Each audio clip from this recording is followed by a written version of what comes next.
দেখতে পাচ্ছেন আমাদের কালিন্দী মাঠটা, এই যে আমাদের কালিন্দী ক্রীড়া কালিন্দী ক্লাব ভবন, কালিন্দী ক্রীড়া চক্রের তত্ত্বাবধানে এই ভবনটা।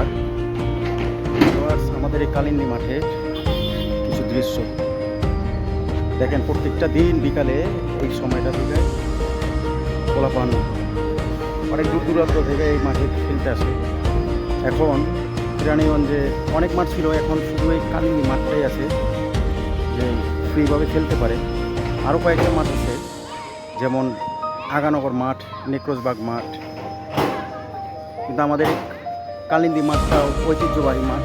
এখানে টুর্নামেন্ট হয়, বছরে 2-3টা টুর্নামেন্ট চলে ক্রিকেট বলে।